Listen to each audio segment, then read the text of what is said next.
السلام عليكم، مرحبا بكم معايا في وصفة جديدة. ان شاء الله اليوم غادي نقدم لكم فطائر او لا بوشيار ولا شيار على حسب المنطقة كيفاش كتنطقوه.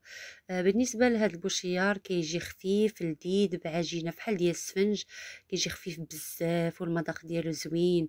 طريقة التحضير ديالو جد سهلة وبسيطة، يكفي انكم تتبعوا معايا ان شاء الله هذا الفيديو للاخر باش تشوفوا جميع اسرار نجاح هذه الوصفة.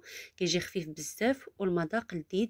كنحتاج فيه 4 الكؤوس ديال الفينو وربعة الكؤوس ديال الدقيق الابيض. كندير نفس الكميه من الدقيق الابيض مع الكميه ديال الفينو، كتكون كميه متساويه. درتو 5 ديروا 5 على حسب الكميه اللي بغيتو تحصلوا عليها.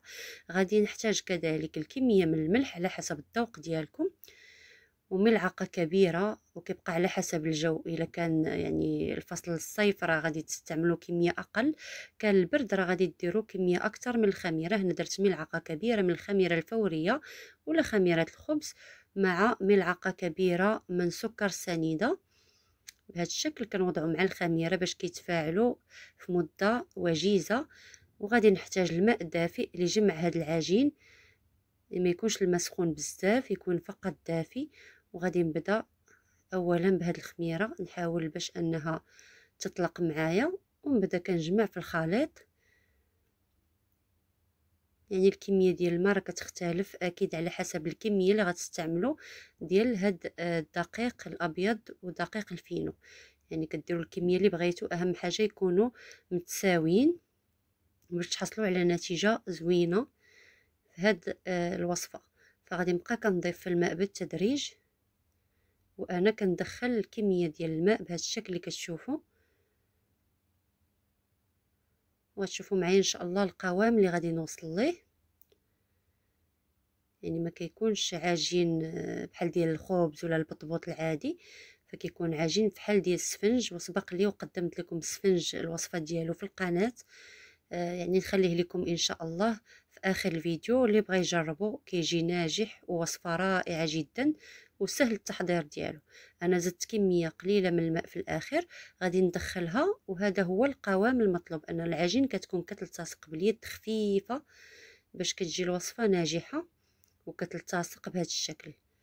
صافي غادي نغطي هاد الاناء، غادي نغطيه في المرحله الاولى، ونخلي العجين يختمر جيدا حتى يتضاعف الحجم ديالو. لان ما غادي ندلكو ما حتى شي حاجه، ما غاديش تحتاجوا انكم تبقاو تدلكوا فيه. فقط ملي كيتضاعف الحجم بهذه الطريقه اللي كتشوفوا. انا هنا بدلت الاناء لان كنت محتاجه الاخر نخدم به حاجه اخرى، لهذا خديت هذا، خليت فيه العجين تختمر. كتشوفوا كيفاش كتولي كتكون كتلتصق باليد. وباش تسهلوا الخدمه دهنوا اليد ديالكم بشويه ديال الزيت هكذا باش تسهل عليكم انكم تخرجوا الهواء من هذا الخليط. في هذا الاثناء غادي نبدا كنخدموا بهذه الطريقه، بحال كنضرب في العجين باش كنخرج من الهواء، وفي نفس الوقت كتجي خفيفه ومهويه. يعني كنبقى كنخبطها بحال الطريقه اللي كنستعمل في السفنج، يعني واحد المده وجيزه ماشي مده طويله بزاف. فقط كتبقاو تطلقوا فيها هكا باش كتولي بحال فيها الخيوطه، يعني العجين كتولي فيها خيوط باش كتكون ناجحه بهذه الطريقه.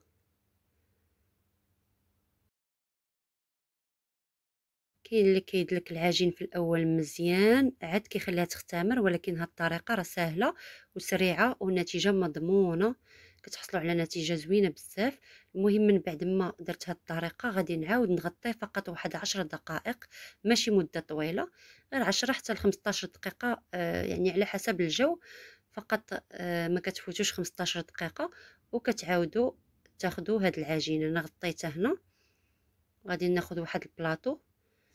من بعد ما ناخذ العجين تاني نحاول نخرج منه داك الهواء، لانه كيبدا كيتنفخ تاني، وماشي مده طويله كيف قلت لكم. في المرحله الاولى كتخليوه حتى كيتضاعف الحجم، ولكن هنا في المرحله الثانيه فقط 10 دقائق كتكون كافيه. باش تسهلوا عليكم الخدمه غادي تاخذوا كميه من الزيت وتبداو تهزوا هكذا في الخليط باش تشكلوا كويرات ولا قريصات هكذا. ودهنوا هذا البلاطو بكميه من الزيت، لان العجين كتشوفوا كيكون كيلتصق باليد. في كل مرحله دهنوا بالقليل من الزيت. وغادي نبدا ناخد. كديروا الكويرات على حسب الحجم اللي بغيتو، على حسب الحجم ديال المقلاة وكذلك الرغبه ديالكم. كنبقى كنشكل بهذه الطريقه. العجين كتكون هشيشه بزاف رطبه وكتعطيكم الطوع. انا هنا خديت 6 ديال الكويرات فقط، غنغطيهم غير واحد المده اللي غادي يسخن فيها او لا غادي تسخن فيها المقلاة.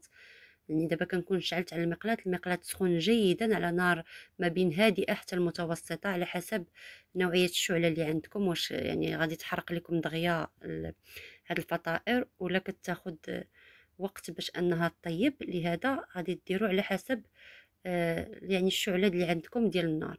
انا خديت هنا ورق الطبخ دهنته بكميه من الزيت، ما دهنوش بزاف، وغادي نبدا نسرح فيهم هاد العجين بهاد الطريقه. كنقرصوا هكذا حيت كتكون العجينه رطبه بزاف، ما غاديش تقدروا ديروها فوق سطح العمل عاد تهزوها.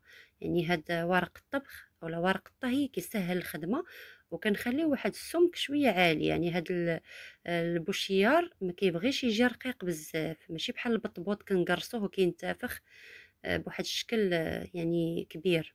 فهنا المرحله الاولى انا فقط اللي كندهن المقلاة بالزيت، ما كنبغيش يجيوني مزيتين بزاف، وكنقلب ورق الطبخ فوق من المقلاة بهذا الشكل. يعني كتسهل عليكم الخدمه.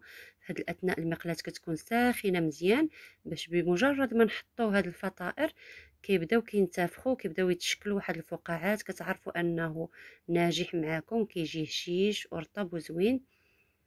صافي غادي نخلي لكم هذه المرحله باش تشوفوا كيفاش كيبدا كينتفخ ومن الجوانب كيبدا كيطيب وكيكون تحمر من الجهه اللي في الاسفل. غير كيبان لكم بدا كينشف وكتقلبوه على الجهه الاخرى، وكيبقى لكم الاختيار على حسب الدرجه اللي كتبغيو ديال اللون اولا التحمار اللي كتبغيو. انا كنبغي نطيبهم هكذا مزيان. كاين اللي كيخليهم شويه يعني يلا كيبداو يتحمروا كيقلب، ولكن من الافضل انكم تخليوه حتى يبداو يتشكلوا دوك الفقاعات مزيان عاد تقلبوا. صافي كنبقى كندور فيه هكا باش كيجي مهوي وكيطيب من جميع الجهات. في هذه المرحله الثانيه بداو كدوروه باش ياخد حقه في الطياب مزيان. وبمجرد ما كطيب هذه كنعاود بنفس الطريقه نحضر واحده اخرى كتعطيوها حقها في الطياب هكذا، ضغطوا عليها من الجوانب.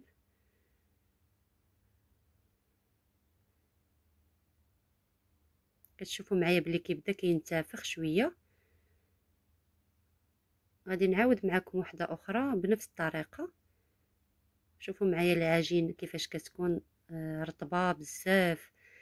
كنقرص بنفس الطريقه ونوضعها في المقلاة. يعني ورق الطهي كيسهل الخدمه واحد الدرجه، يعني ما كتعذبوش معاه نهائيا. كملت الكميه كامله. شوفوا معايا كيفاش كيجيو رائعين وكيبانوا مهويين وخفاف. فطائر اللي كتجي زوينه بزاف، معروفين. انا دهنتهم بالزبده والعسل، يمكن لكم ديروا غير الزيت ولا اللي بغيتو، ورشيتهم بشويه ديال الربيع كيجي المنظر ديالو زوين. وكذلك المذاق ما تنسوش انه كيجي رائع. غادي نوريكم كيفاش كيجيو خفاف، راه غير من الشوفه كيبانوا صراحه. لا جربتوهم غادي يوليو معتمدين عندكم. طريقه الخدمه ديالهم مميزه وكيجيو خفاف بزاف. كنتمنى ان شاء الله نكون عند حسن الظن ديالكم. شكرا لكم، شكرا لجميع الناس اللي متبعيني واللي كيدعموني، لانني فعلا محتاجه لدعمكم. شكرا لكم على طيب المتابعه، والى اللقاء ان شاء الله في وصفه قادمه.